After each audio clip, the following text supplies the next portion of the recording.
바로 시작하겠습니다. 먼저 나폴리와 유벤투스의 경기를 분석해 보도록 하겠습니다. 이탈리아 1부 1위의 나폴리입니다. 삼프도리아를 2대 0으로 잡아내면서 인테리전 충격패의 늪에서 바로 벗어났습니다. 물론 삼프도리아의 올 시즌 성적과 경기력이 매우 처참했다는 점은 감안해야 하지만 리그 우승을 위해 가장 중요한 매치인 유벤투스전을 앞두고 분위기 반전에 성공했다는 점은 긍정적인 대목입니다. 김민재를 하프라인에 교체했습니다. 현재에서는 부상이 아니라 유벤투스와의 경기를 앞두고 체력 부담을 줄여주기 위한 조치로 분석하는 중인데 올 시즌 김민재는 거의 고정으로 경기에 출전하고 있는 상황이라 혹사 논란까지 일었다는 점까지 고려한다면 상당히 합리적인 무브입니다. 다만 올 시즌 나폴리의 풀백의 퀄리티가 그렇게 좋지 못해 3백의 윙백들을 적극적으로 활용하는 유벤투스의 측면 공략에 꽤 고전할 가능성이 있다는 점은 우려스러운 점입니다. 결장자 없고요. 이탈리아 1부 2위의 유벤투스입니다. 연승을 이어가면서 로마에게 발목을 잡힌 밀란을 제치고 2위를 탈환하는 데 성공했습니다. 경기 내용은 정말 실망스러운 모습이긴 하지만 3백으로 바꾸면서 측면을 적극적으로 공략하는 알레그리 감독의 전술 변화 자체는 성공이라고 봐야 할 것이죠.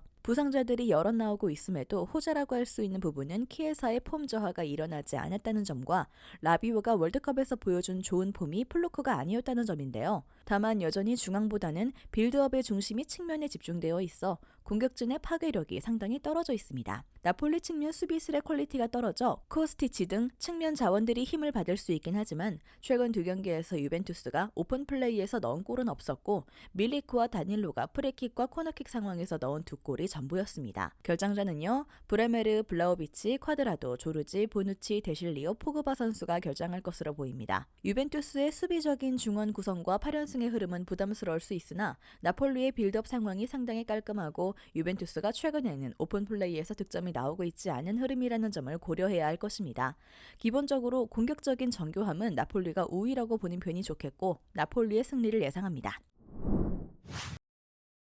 다음은 에스턴 빌라와 리즈 유나이티드의 경기를 분석해 보도록 하겠습니다. 잉글랜드 1부 11위의 아스톤 빌라입니다. 에메리 감독 부임 이후에 상승세를 타면서 순위를 중위권까지 상승시키는 데 성공했습니다. 에메리 감독은 현재 4-4-2와 4-3-3을 섞어서 쓰는 모습을 보이고 있는데 전반적으로 비아레알 시절과 썼던 전술과 크게 다르지 않은 모습입니다. 4-4-2를 가동하는 상황에서도 양 윙어들을 중원 싸움에 가담시키면서 최대한 중원에서의 주도권을 놓치지 않으려는 모습인데요. 수비 시에는 아예 부엔디아와 맥긴을 수비 라인에 배치시키면서 식스백을 만드는 등 상황에 따라 포메이션을 전환하는 과정이 아주 매끄럽습니다. 물론 맥긴의 경우는 부상 이슈가 있어 이번 경기에서 출전이 불가능할 가능성이 높으나 전술적인 시스템이 잘 갖춰져 있는 상황이라 공백을 메우는 것이 아주 어렵진 않습니다. 결정전은요. 맥긴, 카를로스 선수가 결정할 것으로 보입니다. 잉글랜드 1부 14위의 리즈입니다. 수비가 흔들리는 양상을 많이 보여주고 있습니다. 하브리그 팀은 카디프에게도 두 골을 실점하면서 무승부를 거두는 등 살아나고 있는 공격력을 실점 억제 능력이 따라주지 못하고 있는 상황이었는데 수비를 하는 상황에서도 라인을 높게 유지하는 특성이 있습니다. 맨시티전에서도 중앙 밀집 수비를 펼치긴 했지만 최종 수비 라인은 상당히 높게 유지하면서 자신들의 플랜인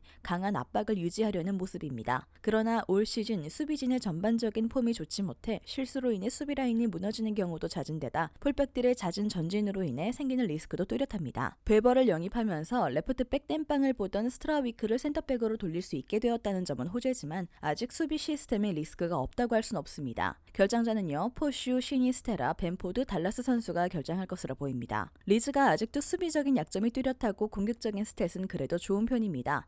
승리팀 예측과 최종 조합픽은 고정 댓글에 나와 있는 정보방에서 제공해드리겠습니다. 마지막으로 셀타비고와 비아레알의 경기를 분석해 보도록 하겠습니다. 스페인 1부 16위의 셀타비고입니다. 꼴찌 엘체를 잡아내고 순위를 한 계단 상승시켰습니다. 감독을 교체한 이후 확실히 상승세를 타고 있는 중으로 에스파뇰에게 1-3으로 패배했던 구강컵을 제외하면 실점을 확실히 줄이면서 강등권 탈출에 대한 의지를 불태우고 있죠. 결장자 없고요. 스페인 1부 6위의 비아레알입니다. 레알 마드리드를 2-1로 잡아내는 이변을 썼습니다. 물론 자신들의 홈에서 레알 마드리드에게 매우 강했다는 점을 감안해야 하지만 슈팅 숫자와 기대 득점 값에서 모두 레알 마드리드를 앞서 경기력에서 완승을 거두었습니다. 결장자는요. 로셀소 선수가 결장할 것으로 보입니다. 셀타비고가 압박의 라인을 내리면서 수비적인 강점을 보여주고 있는 모습이긴 하나 지난 경기에서 비아레알이 보여준 압박 분쇄 능력은 레알 마드리드를 잡아내는 원동력이 되었고 모르노가 긴 공백에도 불구하고 자신의 역할을 해준 것 또한 긍정적으로 볼 수 있는 대목이었습니다. 셀타비고의 수비적인 안정감이 꽤 생겼다는 점을 들어 2.5 언더를 점쳐도 괜찮아 보이긴 합니다. 비아레알의 승리를 예상합니다.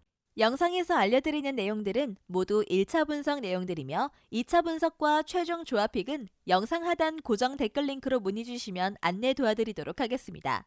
시청해주셔서 감사합니다.